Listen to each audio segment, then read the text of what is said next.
When the Tata Safari was discontinued, it was a sad moment for the Indian automotive community. The car that gave the adventurers, the wanderers, the wanderlusts a chance to explore any place on land known to man. It was the very car that many kids, including me at the time, thought of as their dream car. The car that had the road presence of a king. Over the generations, it evolved. When the Safari Dicor came out, the Safari got even better, and it kind of made the Safari the best SUV we had ever witnessed on the Indian roads. The very car that showed us what an Indian SUV should be like was gone. But we all knew that it would be back someday. And it is back with a bang. It looks more modern than ever, more feature loaded, and has still got that massive SUV stance which made it the king of the Indian roads. Inspired and built upon the same platform as the tried and tested Tata Harrier, the Safari is back to take on the Indian SUV market. It's back to show what Tata is really capable of if they decide to become serious and go all in. The chrome-studded tri-arrow front grille, which makes it look more modern than ever. Then there are the iconic roof rails with Safari branding in case you decide to go on for some adventure. Then the R18 machine alloys, which make the Safari look more visually appealing from the side. The signature twin light LED tail lamp give the Safari a bit of aggression on the rear.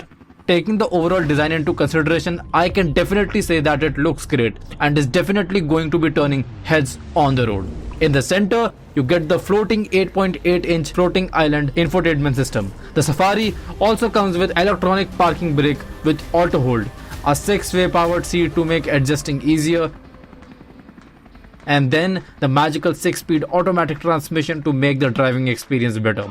That magnificent 170 PS Cryotech engine has made its way into the Safari too. Being built upon the Omega Arc platform, the Safari is light in weight and efficient in design. Since the Safari is going to be experiencing uphill and downhill conditions, the hill descent control will serve as a rescue button.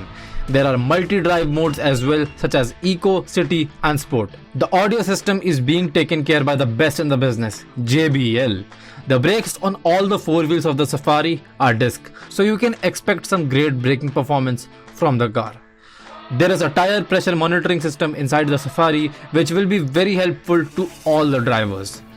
Driving the Safari on roads is all good, but the real testing of the Safari will be when it's taken off the road, maybe in the mountains or in the jungle, wherever you would like to go. Now the Xenon HID projector headlamps with their stupendous light through are going to make sure to lighten up your path ahead whenever you need them to. Since the driver and the passenger are going to be spending most of their time inside the car, the seating should be good enough, and the signature white leather upholstery will just make your experience better. When the all-new Safari was launched, there were a lot of memes going around on the internet that this Safari isn't real because it can't do the stuff that the old Safari did in regards to off-roading. But guess what? The all-new Safari, despite being front-wheel drive, is as good, if not better, than the old Safari in terms of off-roading. So the legendary off-road capability isn't lost, it's still there. If I were to go for a Safari, I would probably take the piano black exterior pack just because how cool it looks and how much it stands out than the standard colors that are being offered. Also, off-roading camouflage colors like these stand out. The majestic sky dome sunroof takes the experience of driving and riding in the Safari to another level.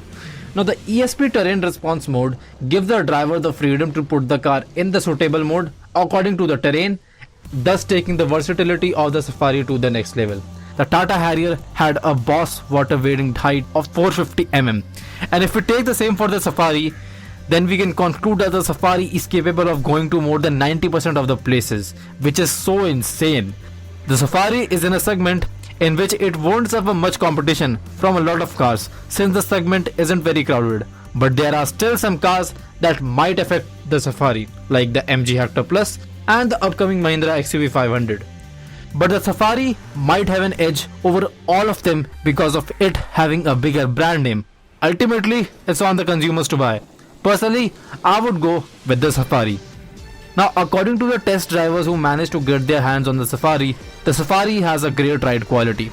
It sucks in all the ups and downs on the road, especially on the bumpy and the rough patches. Also, Everyone is complimenting Tata on the beautiful combination of the engine and the transmission. It's smooth and the upshifts and the downshifts are seamless and take very less effort. One important thing for a car of this segment is to find a balance between being affordable while being premium. And we have seen lots of manufacturers struggling with this over the years. But Tata knows the code, and thus they have perfected the pricing of the Safari while making it premium. The interior, the fit and finish, everything feels a step above from what they used to do. Another challenge that the 7-seater SUVs of this segment struggle with is being sluggish.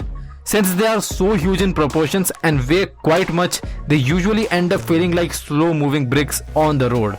Well, the Safari knows how to be a macho SUV while being fast, and the credit goes to that wonderful engine, which not only is powerful but has a good amount of torque as well, which helps it in being quick on the road. The one thing which you might be wondering is whether the Safari also suffers with body roll like other 7-seater SUVs. Well, it requires clever engineering to set up an SUV in a way that it doesn't suffer with body roll, and the engineers of the Safari have done just that. You will actually be surprised to not find any body roll in an SUV of these proportions. But that's just how the Safari has been engineered to break all the traditional norms.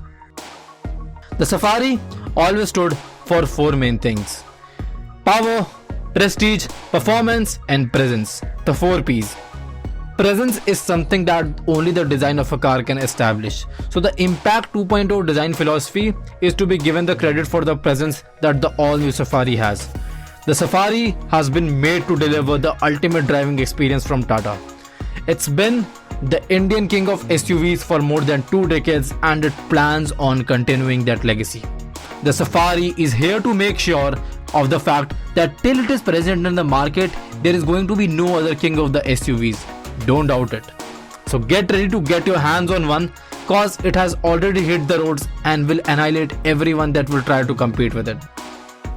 So everyone, that will be all for the Tata Safari. I trust you liked this one. If you did, then do share it with your friends and do consider subscribing to Motordrift for more such content in the future. Also, join in the Motordrift community by clicking the Discord link in the description below. I would love to have you as a part of it. Till then, ciao.